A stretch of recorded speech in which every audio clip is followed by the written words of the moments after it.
TikTok, we just spoke on that one. That's the that's the one now that seems to be you know getting a lot of records viral, and they're now expanding their the length of their videos, 3 to 5 minutes. So it's gonna create a more revenue stream. It's gonna create more opportunities for our content creators. So right now, it's looking like TikTok is in the lead as far as the platform that you need to be on. There's also YouTube. It's like a YouTube is like, you can never deny YouTube. It's like, when it's all is said and done, YouTube is almost like the grandfather of social media. It seems. You got you gotta make sure that you got that YouTube content. You gotta be on that content. That's a platform that's very powerful platform. You can monetize, and there's a lot of opportunities with ads that you can do with YouTube. What else? Facebook.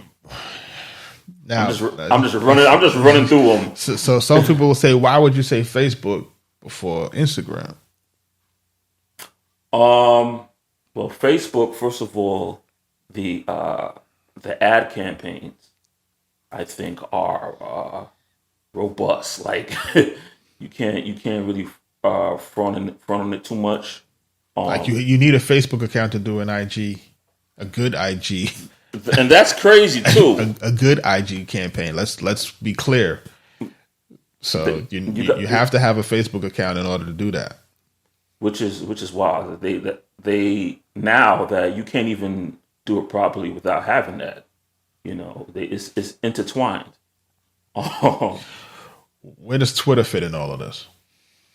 Twitter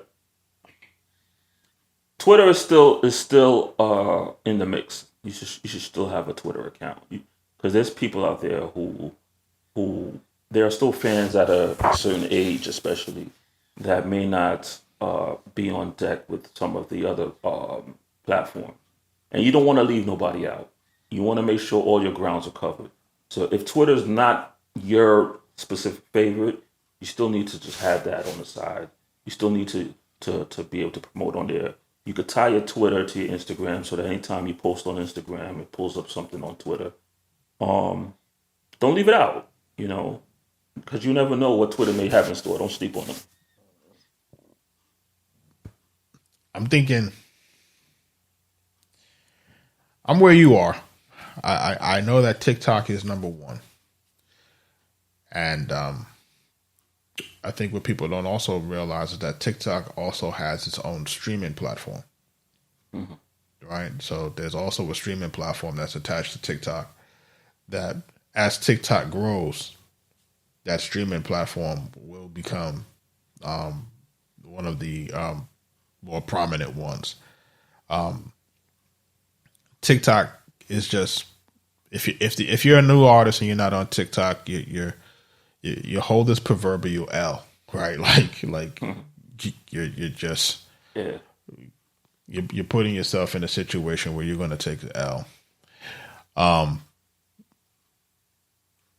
Where else? Then secondly, like you said, I say YouTube. If you're not on YouTube, again, hold this proverbial L. Like you said, it's the grandfather of them all. The thing that I like about TikTok, and I also like about YouTube, is that, of course, if you're big enough, you can monetize, right? Whereas with Instagram, the monetization isn't there, only but at the highest levels. And then, of course, you have to make those kind of partnerships with different brands in order to get paid on the Instagram platform. Whereas you're not getting paid per view, right? Like, I think that's what kind of makes YouTube so much more appealing for your content. Even though you're still getting robbed, at least you get something for it. Facebook is why I would say number 3, because at certain levels on Facebook as well, there is monetization. They will allow you to be monetized for your content, and these places have the best reach. The one that we didn't talk about was LinkedIn. You can use LinkedIn to market your music. Right? It just depends on who you've connected with on LinkedIn, and you have to package your content a certain kind of way so that it can be received, quote unquote, professionally. Yeah, 'cause you can't do it the same way you do it with all the other platforms. No way. No, you can't do it the same way, but the reach is still there, right? Meaning you're not dealing with the suppression engine that you would be dealing with Facebook.